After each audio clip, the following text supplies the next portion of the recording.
Hello. जैसा कि हमने लास्ट वीडियो में आपको बताया था कि हम नेक्स्ट वीडियो में क्रेडिबिलिटी इंटरव्यू के हवाले से डिस्कस करेंगे। तो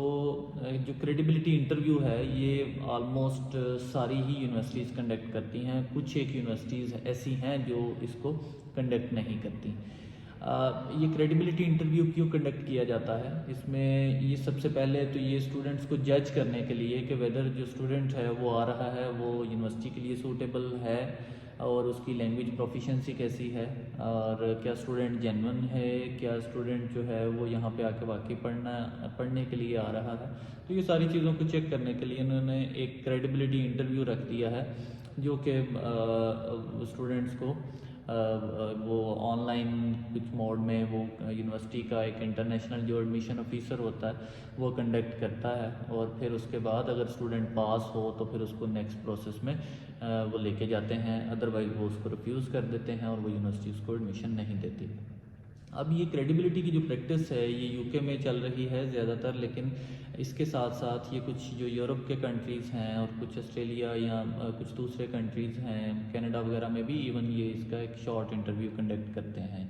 यूनिवर्सिटी। ये बेसिकली यूनिवर्सिटी एंड पे इंटरव्यू होता है। यूके में पहले तो जो यूएस उसका यूके भी आई थी वो बेसिकली वीज़ा इंटरव्यू कंडक्ट करती थी और उसके बाद फिर वीज़ा जो है वो इशू करती थी, लेकिन उसके बाद फिर ये क्रेडिबिलिटी इंटरव्यू का ये जो ट्रेंड है ये अब इसी को ही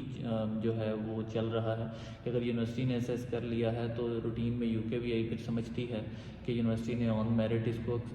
असेस किया है और वो उसको वीज़ा दे देते हैं। तो क्रेडिबिलिटी इंटरव्यू में वो पूछते क्या हैं? सबसे पहले क्रेडिबिलिटी इंटरव्यू में वो आपका इंट्रोडक्शन, आपसे आपका जो यूनिवर्सिटी ने ऑफर लेटर दिया होता है उसके ऊपर एक आपका स्टूडेंट रेफरेंस नंबर होता है या एप्लीकेशन नंबर होता है, तो वो आपने बताना होता है। नॉर्मली वो पूछते हैं कि आपका एप्लीकेशन नंबर क्या है, और मीनवाइल आपका प्रोग्राम कौन सा है ये और किस प्रोग्राम के लिए आपने अप्लाई किया है, और आप अपना कुछ जो एजुकेशनल प्रीवियस जो बैकग्राउंड है वो आप बताते हैं। इसके ये स्टार्ट में कोई 2-3 मिनट में इंट्रोडक्शन में निकल जाते हैं। इसके बाद जो नेक्स्ट स्टेप होता है उनका कि आप यूके में क्यों आना चाह रहे हैं। मैं यूके की बात कर रहा हूँ, अगर कोई और कंट्री कंडक्ट कर रहा है तो वो अपने हिसाब से पूछेगा कि वाई कनाडा, वाई ऑस्ट्रेलिया या वाई हंगरी, वाई पोलैंड, तो उस हवाले से तो यूके क्यों आ रहे हैं, और आप अपने होम कंट्री में अपनी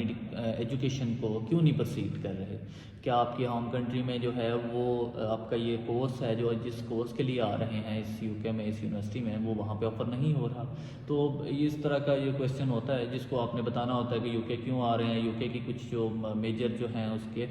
खसूसियात जो होती हैं जिसकी वजह से यूके जाना जाता है कि जी हब है स्टूडेंट का। इस हवाले से हमने वाई यूके के हवाले से हमने एक वीडियो बनाई हुई है, आप वो चैनल पे जाके उसको भी देख सकते हैं, और इसके अलावा कुछ दूसरे कंट्रीज़ का भी बताया हुआ है। तो आपने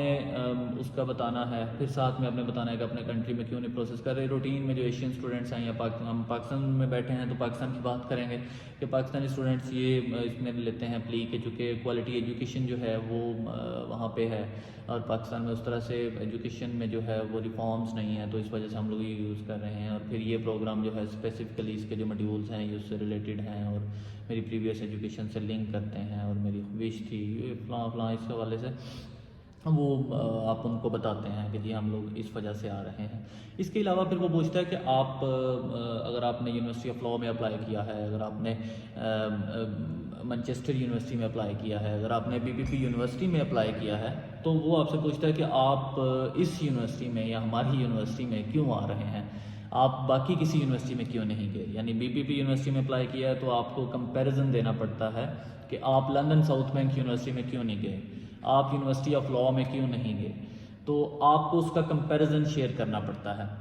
कि जी मैं ये इस प्रोग्राम के लिए बीपीपी यूनिवर्सिटी में अप्लाई किया है और ये प्रोग्राम उस यूनिवर्सिटी में जब मैंने देखा या मुझे नहीं मिला या मैंने उसके जो मॉड्यूल्स थे वो इससे थोड़े डिफरेंट थे, या मैं जिस स्पेसिफिक प्रोग्राम के लिए आ रहा हूँ ये बीपीपी यूनिवर्सिटी ही ऑफ़र कर रही है, या जिस प्रोग्राम में मैंने आया हूँ ये इसकी जो इंडस्ट्रियल लिंकेजेस है या मेरे फ्यूचर कंसर्न जो हैं वो मुझे सूट करती है ये यूनिवर्सिटी कि इसके बाद मेरी जो प्रैक्टिकल लाइफ होगी, जॉब मैंने जब लेनी है है या मैंने कहीं और जाना है, तो मुझे जो ये एक्सपीरियंस यहाँ पे आप ऑफ़र कर रहे हैं वो ये यूनिवर्सिटीज़ ऑफ़र नहीं कर रही। तो ये बड़ा इंपॉर्टेंट क्वेश्चन होता है और 70-80% स्टूडेंट इसी क्वेश्चन पे फेल होते हैं कि जी इनको कंपैरिजन नहीं आता।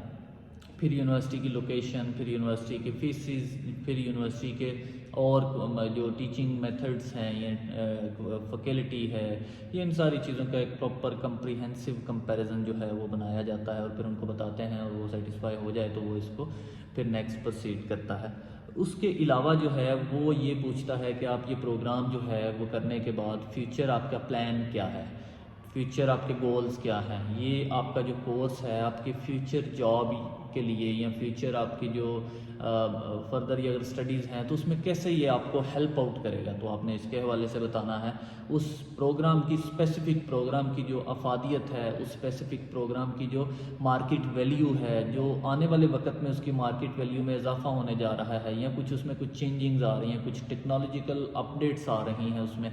तो उस सूरत में भी आपने उसको वो बताना होता है कि जी मैं इस वजह से इसको जो है वो चूज़ कर रहा हूँ। इसके साथ साथ आपसे वो क्वेश्चन पूछता है अकोमोडेशन के हवाले से कि आप अगर यूके में आ रहे हैं तो आप रहेंगे कहाँ पे। तो उसमें सबसे जो बेस्ट ऑप्शन होता है वो आप यूनिवर्सिटी की जो नियर टू वेबसाइट्स पे जाएं। मैंने लास्ट भी बताया था कि स्टूडेंट जो .com है, अम्बा स्टूडेंट है, इस तरह की 4-5 बनी हुई हैं, बहुत अच्छी वेबसाइट्स हैं।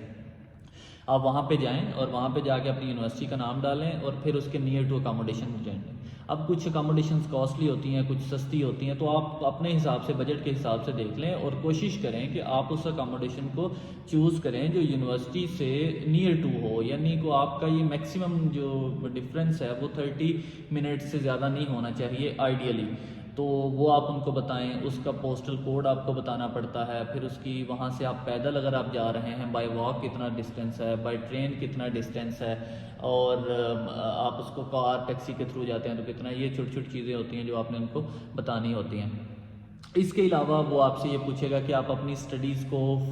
जो है वो फिनांस कौन कर रहा है और आपके पास इतने फंड्स हैं, और अगर हैं तो वो किन के हैं और कौन आपको इसके सपोर्ट कर रहा है। तो नॉर्मली स्टूडेंट्स उसमें ये क्वेश्चन होता है कि जो मेरे पेरेंट्स मुझे सपोर्ट कर रहे हैं, तो वो पेरेंट्स जो हैं वो उनका अकाउंट्स डिटेल लग जाती हैं और फिर कितने वो पूछते हैं कि जी आपके जो पेरेंट्स हैं उनका बिज़नेस क्या है, वो कितने पैसे एनुअली कमा रहे हैं। तो उस सूरत में आपकी जो प्रोग्राम कास्ट है आप कोशिश करें उसको, और साथ में जो यहाँ पे हाउस होल्ड एक्सपेंसेस हैं वो उनको मद्देनज़र रखते हुए उनकी एनुअली इनकम बताएं ताकि वो उससे कंपेटिबल हो। फॉर एग्जांपल आपकी जो